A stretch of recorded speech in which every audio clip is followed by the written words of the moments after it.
दोस्तों आज हम पढ़ने जा रहे हैं opinion of third persons when relevant भारतीय साक्ष्य अधिनियम के अंदर सेक्शन 39 से लेकर 45 तक।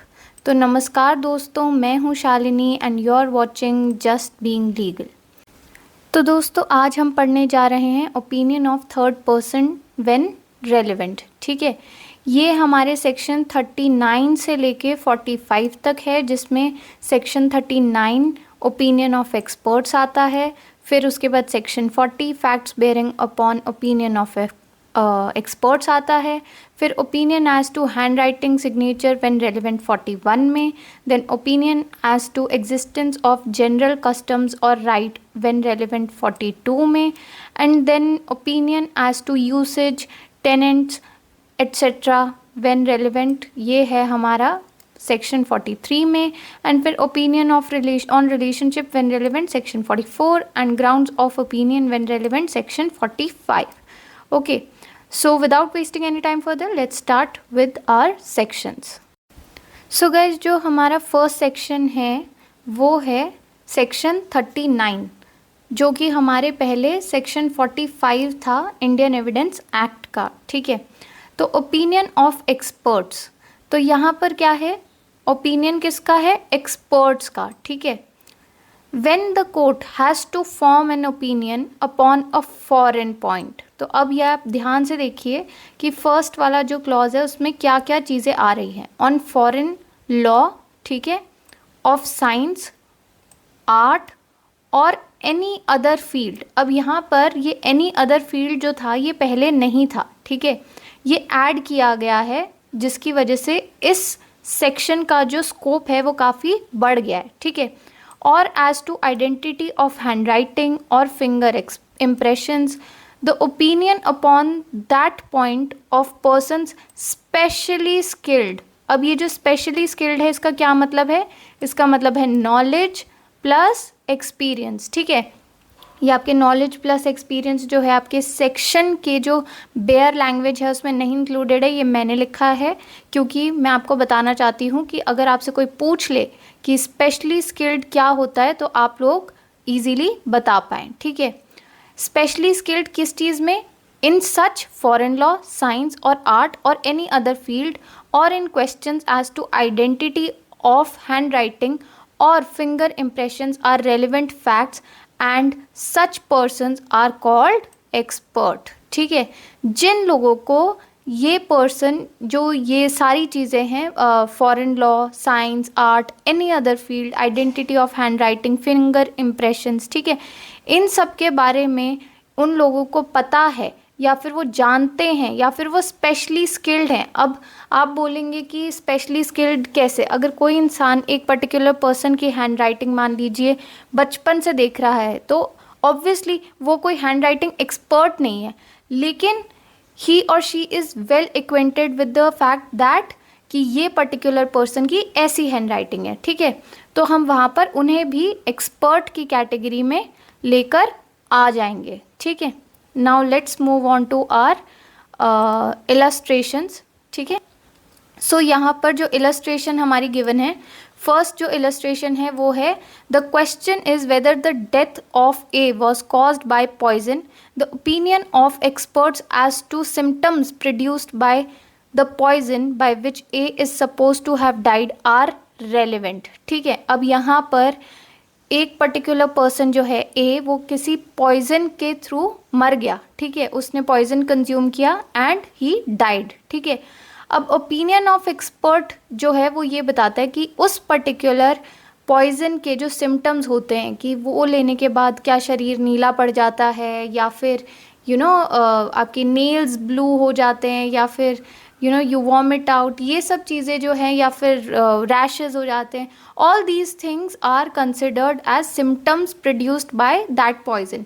तो जो पर्सन जिसको इन सिम्टम्स के बारे में बहुत अच्छी तरीके से पता है, वो जो फैक्ट है दैट फैक्ट इज़ रेलिवेंट, यानी कि that opinion of the expert is relevant. Okay, now moving on to our next illustration, which is The question is whether A at the time of doing a certain act was by reason of unsoundness of mind incapable of knowing the nature of the act, or that he was doing what was either wrong or contrary to law.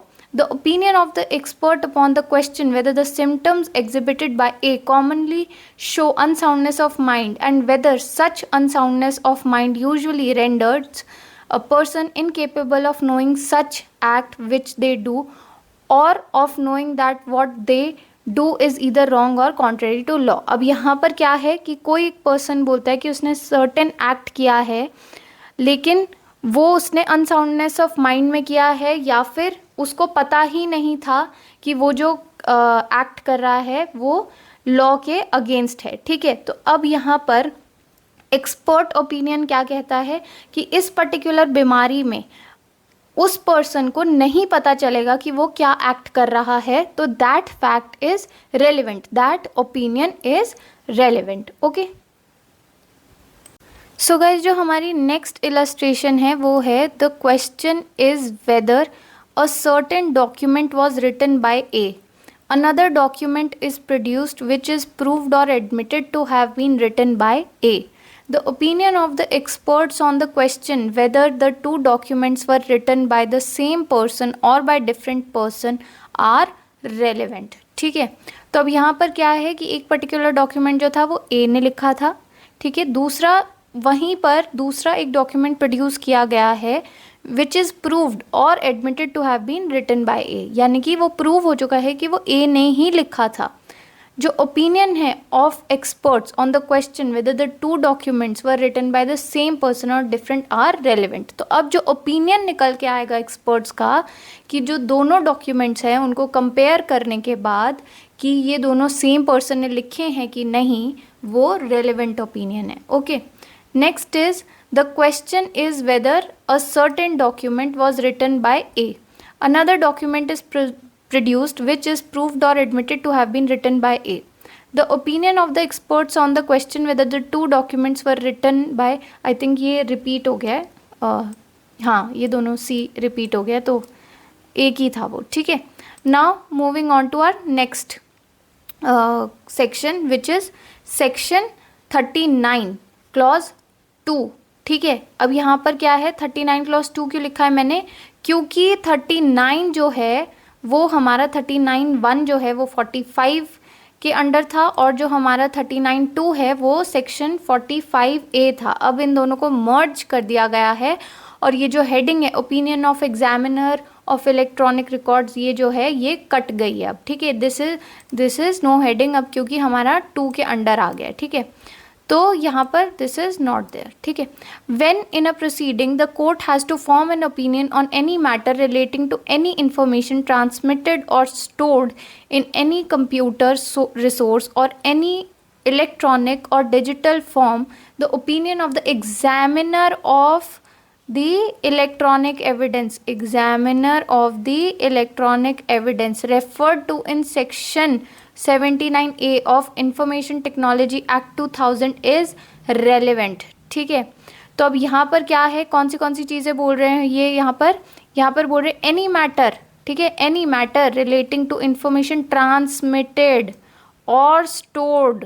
Transmitted मतलब भेजी गई है from one क्या कहते हैं electronic means to another electronic means, or stored in any computer resource or any other electronic or digital form. ठीक है, तो यहाँ पर जो ओपिनियन है examiner of the electronic evidence का, वो रेलिवेंट होगा अंडर क्या कहते हैं रेफर टू इन, ये कहाँ पर गिवन है हमारा सेक्शन 79A. ये इंपॉर्टेंट है, ये पूछा जाता है. ठीक है, ऑफ IT एक्ट. ठीक है, एक्सप्लेनेशन क्या है, for the purpose of this subsection the examiner of electronic evidence shall be an expert. ठीक है, तो पर्टिकुलर एक्सपर्ट की कोई एक डेफिनेशन आप उसको बहुत नैरो नहीं कर सकते हैं, जैसे कि हम सभी जानते हैं, अब एक्सपैंड भी कर दी गई है. तो नाउ हमारा जो इस पूरे 39 सेक्शन का जो स्कोप है वो काफ़ी वाइडन हो गया. Okay, now moving on to our next. अच्छा guys, before moving on to next section हम पहले ये नोट्स देख लेते हैं कुछ जो ओपिनियन ऑफ एक्सपर्ट्स के ऊपर हैं. यहाँ पर ये है कि opinion of expert is relevant but not conclusive, ये आप लोगों को ध्यान रखना है, ठीक है। It is relevant but conclusive proof नहीं है। Expert has to be examined as witness, no reliance can be placed on the opinion alone. अब अगर आप ये कहेंगे कि सिर्फ एक ओपिनियन लिख कर दे दिया है किसी एक्सपर्ट ने, तो that will not be relevant, ठीक है। वहाँ पर the expert has to be a witness, उसका क्रॉस एग्जामिनेशन भी होगा, क्योंकि ऐसा काफ़ी केसेस में हुआ है कि आप एक हैंड राइटिंग एक्सपर्ट को भी वहाँ पर क्रॉस एग्जामिनेशन के टाइम पर उसके जो ओपिनियन है उसको निगेट कर दिया गया था, because the expert was not able to clearly justify his और हर ओपिनियन। ओके, नेक्स्ट है it is not a substantive piece of evidence, ठीक है। इस पे हम सब्सटैंटिव पीस ऑफ एविडेंस नहीं है ये, बहुत मतलब ऐसे ठोस एविडेंस नहीं है ये, ठीक है।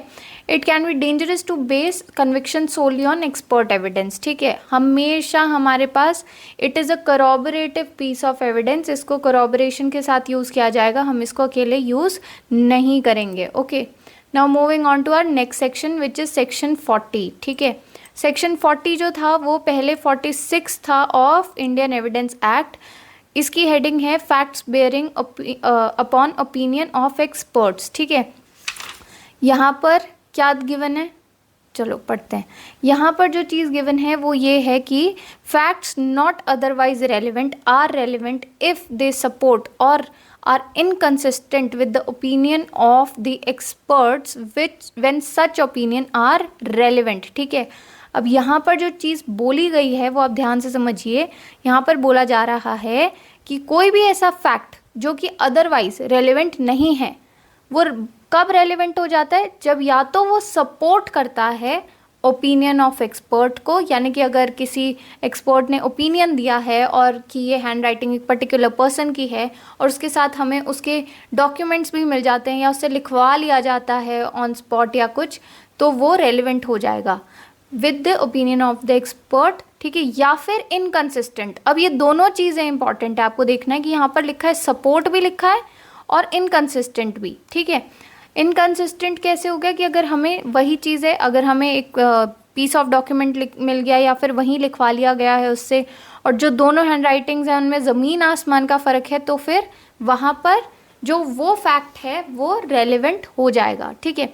नाउ इलस्ट्रेशंस हमारी क्या कह रही हैं, इलस्ट्रेशंस यहाँ पर कह रही हैं कि the question is whether A was poisoned by certain poison, the fact that the other person who were poisoned by that poison exhibited certain symptoms which experts affirm or deny to be the symptom of that poison. वही चीज़ हो गई है कि एक person किसी particular poison से मरा है, उसके बाद दूसरे पर्सन जो उस पर्टिकुलर पॉइजन से मरे थे उनके सिम्टम्स और इनके सिम्टम्स को कंपेयर अगर किया जाए, तो वहाँ पर अगर एक्सपर्ट जो है वो ये चीज़ कह रहा है कि या अफर्म कर रहा है कि हाँ इसी तरीके से डेथ हुई थी उन लोगों की भी और इसकी भी, देन इट इज़ रेलिवेंट। अगर जो क्या कहते हैं वो डिनाई कर रहा है तो फिर वो भी रेलिवेंट फैक्ट है कि किस तरीके से डेथ हुई थी उस पर्सन की जिसको पॉइजन किया गया था, ठीक है। Next illustration is the question is whether an obstruction to a harbour is caused by a certain sea wall,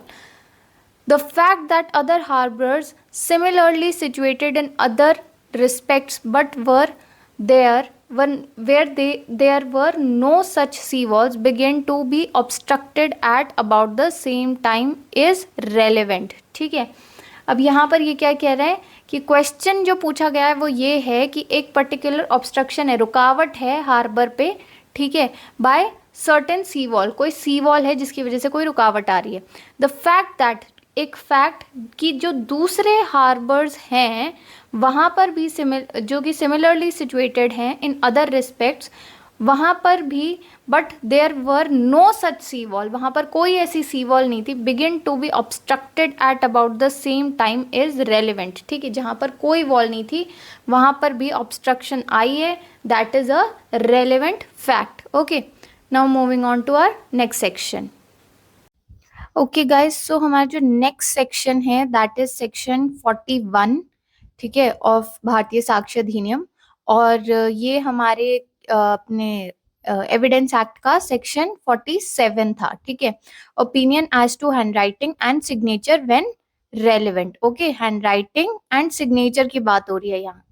तो ये कह रहे हैं when the court has to form an opinion as to the person by whom any document was written और signed, ठीक है, the opinion of any person, यहाँ पर जरूरी नहीं है कि हैंड राइटिंग एक्सपर्ट हो, ठीक है, any person acquainted with the hand writing of that person by whom it is suppose to have been written और साइंड, दैट इट वाज और वाज नॉट रिटन और signed by that person is relevant, ठीक है। तो अब यहाँ पर क्या बात करी जा रही है, यहाँ पर ये बात करी जा रही है कि कोई भी ऐसी डॉक्यूमेंट जहाँ जिस पर कुछ भी लिखा था या फिर साइन किया गया था किसी एक पर्सन के द्वारा, वहां पर कोई भी ऐसा पर्सन जो कि एक्वेंटेड है with the hand writing of that person, जैसे कि मैंने आपको पहले भी आई थिंक ये दिया था एग्जाम्पल कि फॉर एग्जाम्पल आपके फादर है या आपकी सिस्टर है या ब्रदर है, उनकी हैंडराइटिंग से आप लोग एक्वेंटेड हैं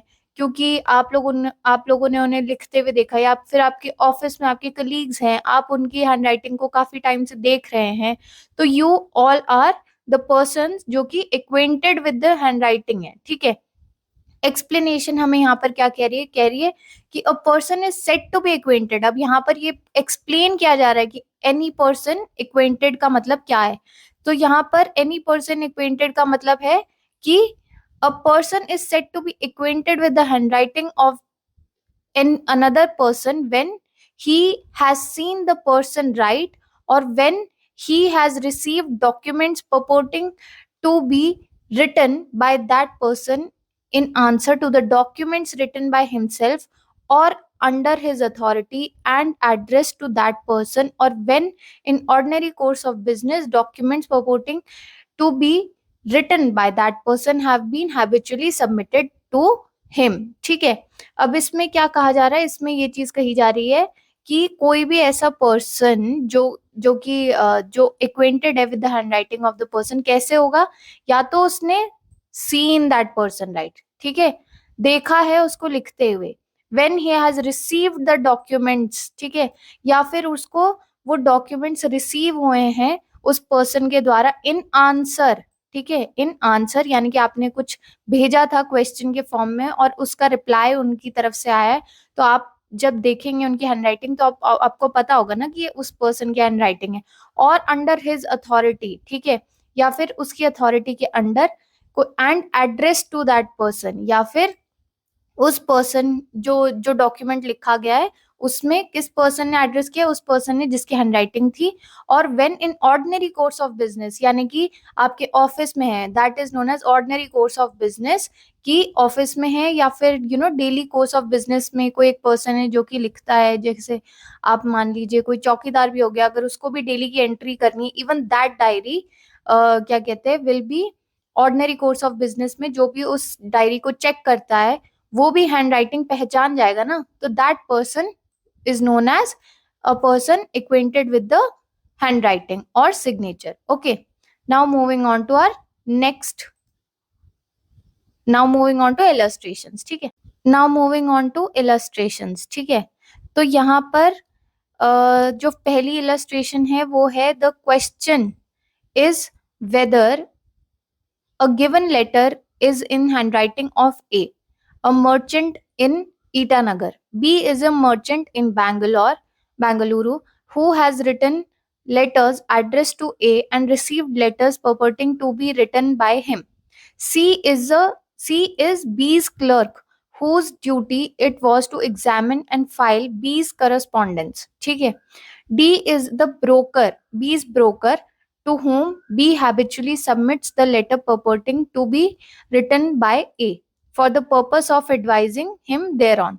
The opinion of B, C, D on question whether the letters is in the handwriting of A are relevant, though neither B, C or D ever saw A write. ठीक है, just because ये क्या कहते हैं एक ordinary course of business में ये सारे involved थे B, C और D, तो वहां पर चाहे इनमें से किसी ने भी A को लिखते हुए नहीं देखा, लेकिन ये सभी के सभी जो हैं वो इस क्वेश्चन को अगर आंसर करते हैं कि उनका जो ओपिनियन होगा कि ये हैंडराइटिंग ए की है कि नहीं, वो एक रेलेवेंट फैक्ट होगा। ठीक है, नाउ मूविंग ऑन टू हमारा सेकंड क्लॉज, जो कि सेकंड सबसेक्शन जो कि इस सेक्शन में दिया गया है।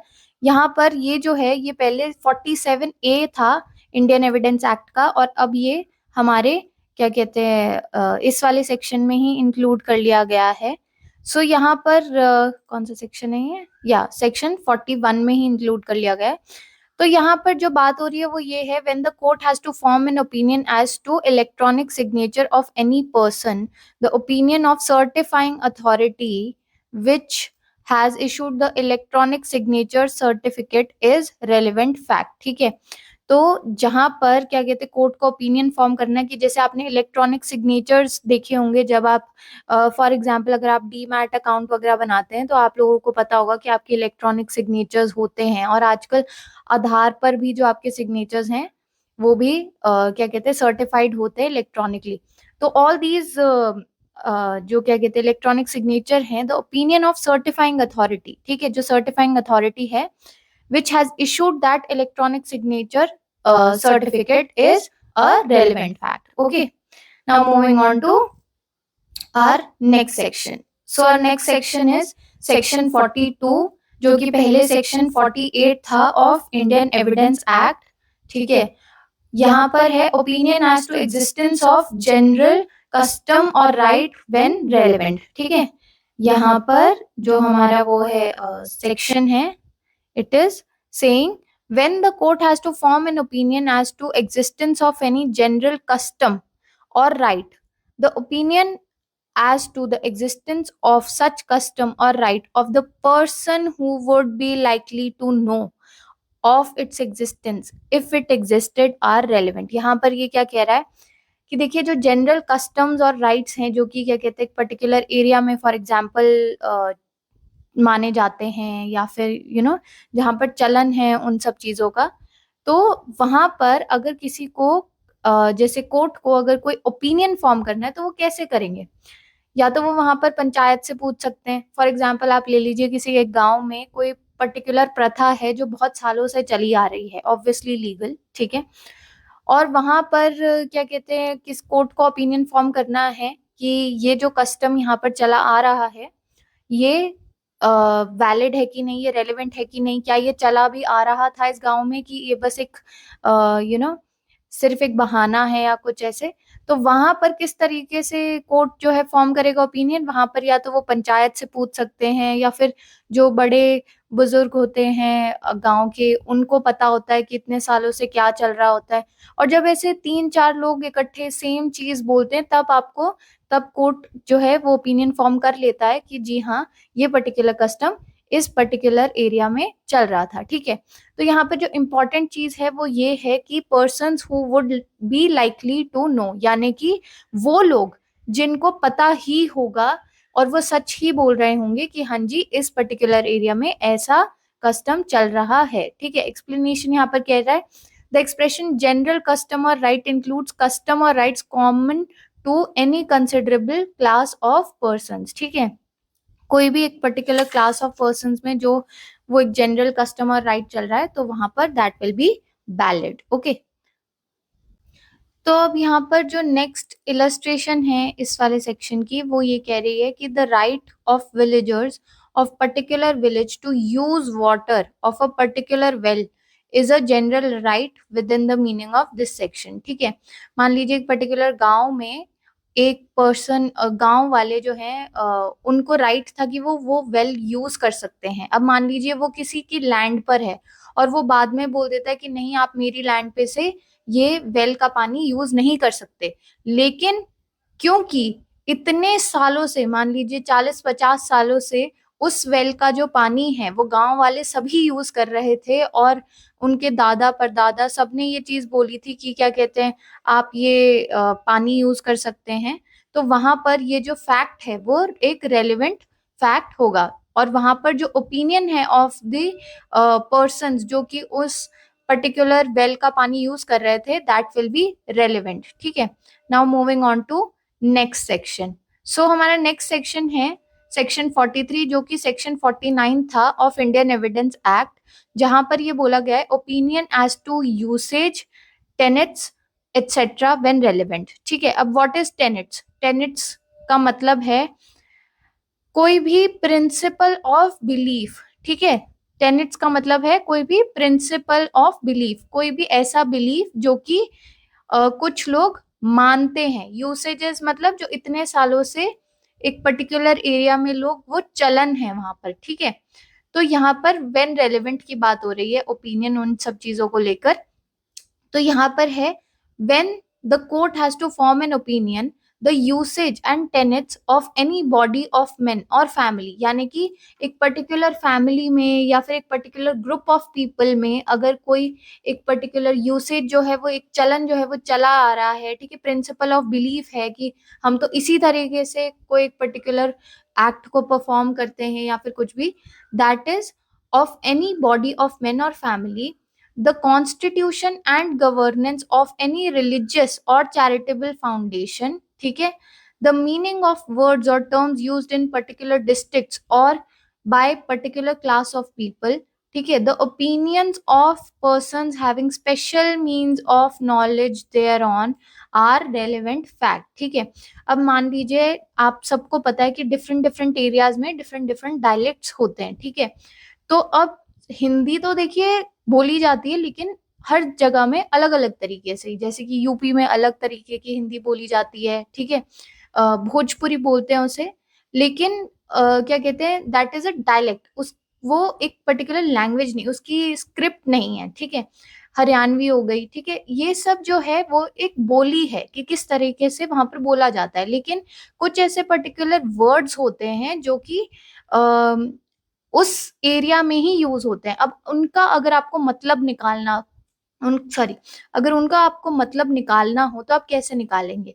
तो वहां पर जो भी ऐसे पर्सन हैं जिनको स्पेशल मीन्स ऑफ नॉलेज है, या तो वो वहां पर पढ़े हैं, रहे हैं इतने सालों से, ठीक है, या फिर वहां के बूढ़े बुजुर्ग लोग, या फिर जो वहां के जिन्होंने उन पर मान लीजिए पर्टिकुलर लैंग्वेज में एक क्या कहते हैं पीएचडी कर रखी है, या फिर कुछ भी ऐसे जो जो वेल एक्वेंटेड है, जिनको स्पेशल मीन्स ऑफ नॉलेज है, उन सभी को, उन सब का ओपिनियन जो है वो लिया जाएगा और ये रेलिवेंट होगा। ठीक है, तो अब यहाँ पर चेंजेस क्या आए हैं हमारे इंडियन एविडेंस एक्ट और बीएसए में?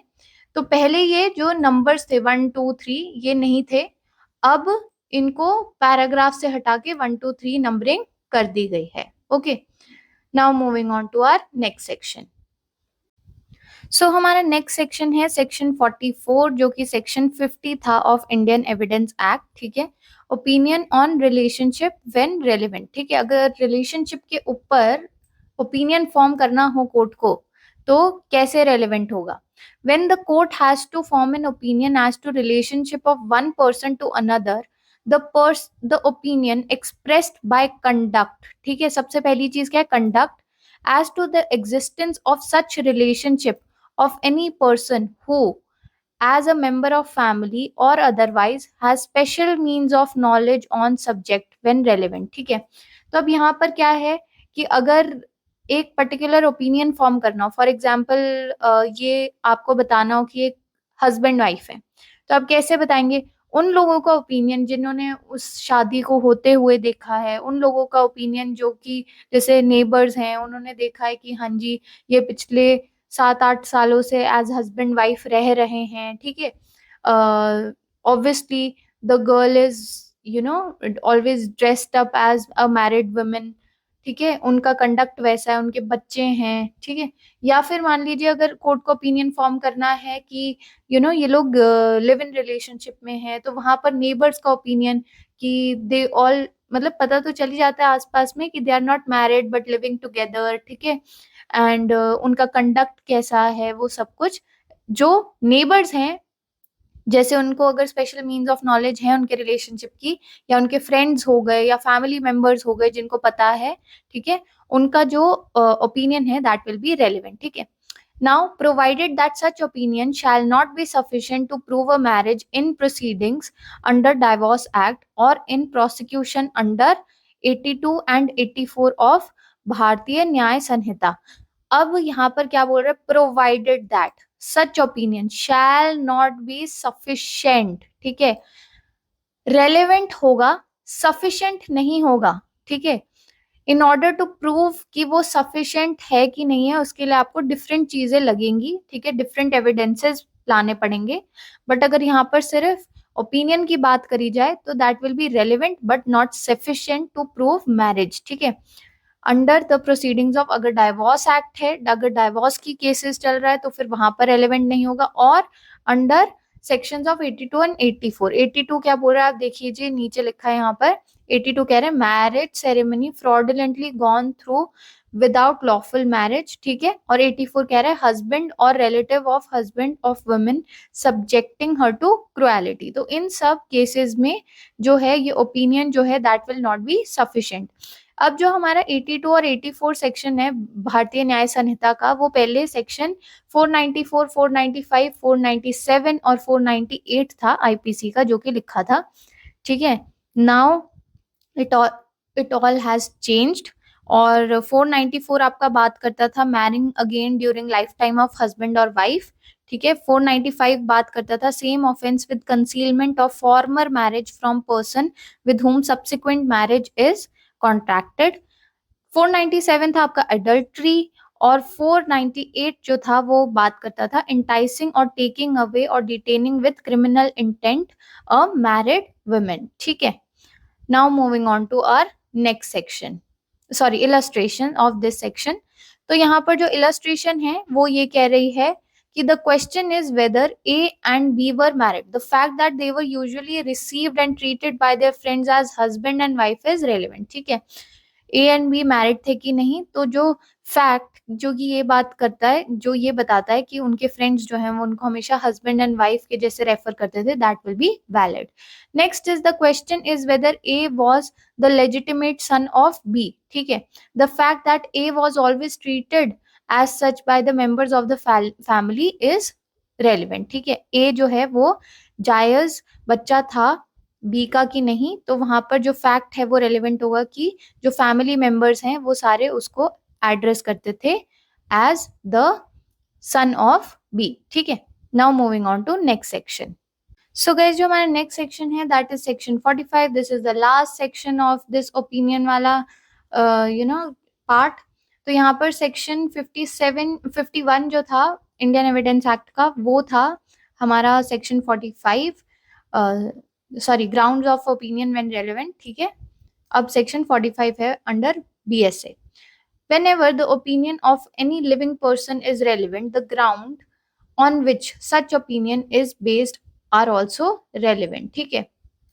तो यहाँ पर जो इलस्ट्रेशन है वो ये कह रही है कि any person, any expert may give an account of experiments performed by him for the purposes of forming his opinion, ठीक है। तो यहाँ पर कोई भी एक्सपर्ट जो है may give an account of experiments, उसने कोई पर्टिकुलर जितने भी एक्सपेरिमेंट्स किए हैं performed by him for the purpose of forming that his opinion, वो सब रेलेवेंट होंगे, ठीक है। whenever the opinion of any living person is relevant, the grounds on which such opinion is based are also relevant, ठीक है। I hope this is clear. Easy भाषा में कहें तो ये सिर्फ ये कह रहा है कि अगर आपका एक पर्टिकुलर ओपिनियन फॉर्म हुआ है कि किसी भी रीजन से, तो वो जो रीजन हैं, ठीक है, वो रेलिवेंट फैक्ट होंगे बताने के लिए कि why such opinion has been formed, okay. So guys that's all for today, thank you for watching this video. मुझे पता है मैं बहुत दिनों बाद एविडेंस एक्ट का ये अपना भारतीय साक्ष्य अधिनियम के नेक्स्ट सेक्शंस को लेकर आई हूँ, but you all have loved my previous videos, so thank you so much. Kindly like, share and subscribe to my channel, and I'll see you in the next video super soon. Bye bye, thank you.